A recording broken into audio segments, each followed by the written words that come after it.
Баршаңызға қайырлы күн достар, сіздермен бірге Кәмшат. Бүгін сіздермен қысқа қияр жабудың ең оңай әдісімен бөлісетін боламын. Бұған дейін қаншама әртүрлі әдістерді қолданып көрдім. Міндетті түрде дәл осы рецепт мен үшін жеңіл болды. Сіздерге де ұнайды деген ойдамын. Міндетті түрде видеоны соңына дейін қараңыздар.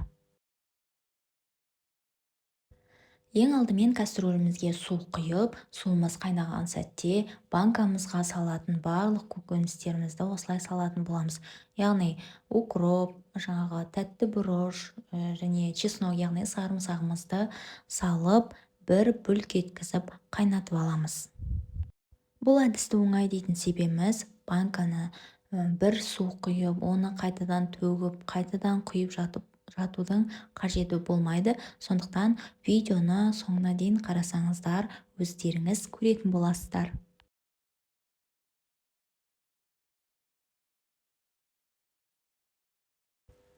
Осылай қиярларымызды жуып аламыз. Алдын ала бір түнге немесе асығыс болса 5 сағатқа қойсаңыздар болады. Жақсылап жуып, екі шеттерін осылай керек емес, қажет емес бөліктерін алып тастайтын боламыз.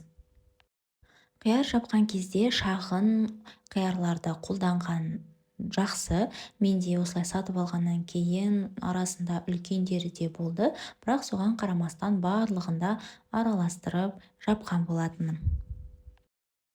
Қияр жабудың бұл әдісінде банканы ешқандай да стерилизация жасамаймыз, яғни стерилдеуді жасамайтын боламыз. Банканы жақсылап жуу қажет болады.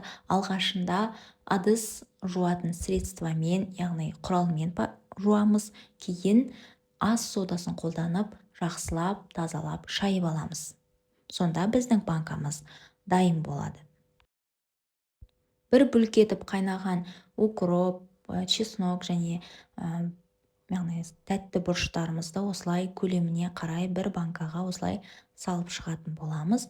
Бірінші укропымызды, кейін 2-3 тал тәтті бұрышты және де чесногымызды салатын боламыз.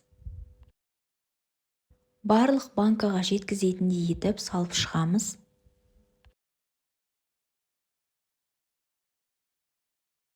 Осы қайнаған суымызға енді қиярымызды салып 5-7 минуттай қайнатып аламыз. Мендегі кастрөл осындай шағын болғандықтан, бұдан үлкен кастрөл болмағандықтан, мен осылай 2-3 қайтара бөліп салып шықтым. Сіздер егер де үлкен кастрөл болатын болса, үлкен көлемде жасайтын болсаңыз, бірден көп қып салсаңыз болады. Және де банкамызға лавр жапырағын және де түйіршікті қара бұрышты саламыз. 5-7 минуттай қайнаған қиярымызды осылай орналастырамыз.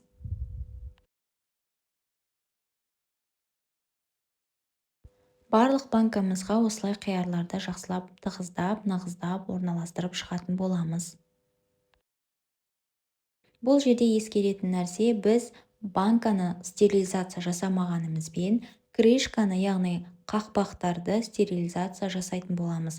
Және де стерилизацияны жасау барысында бірден ыстық күйінде судан алып жауып тастаймыз. Дәл осы әдіспен жасау арқылы өзіңіздің уақытыңызды үнемдейсіз, әрі тиімді оңай әдісті қолданған боласыз. Сондықтан дәл осы әдіспен жасауға кеңес беремін. Ешқандай да қиярыңыз атылып кетпейді.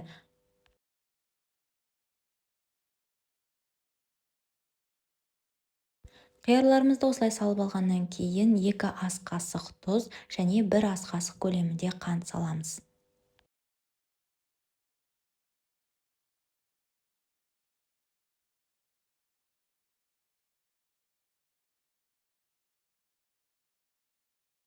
Сақырлап қайнап тұрған суымызды толықтай құйып шығамыз.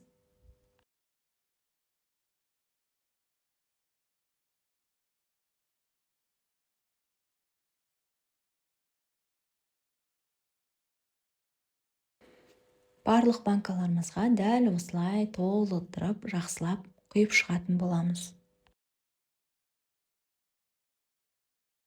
2 шай қасық көлемінде 70% сірке суын, яғни уксус құямыз.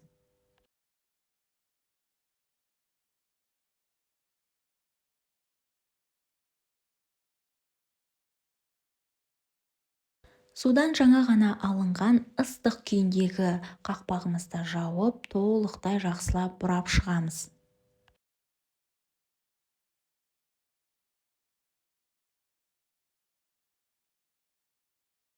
Қанты мен тұзы түбінде қатып қалмас үшін осылай жақсылап домалатып банкамызды ертіп аламыз және де төңкеріп банканы бір түнге жылы одеяломен, яғни көрпемен жауып қалдыратын боламыз.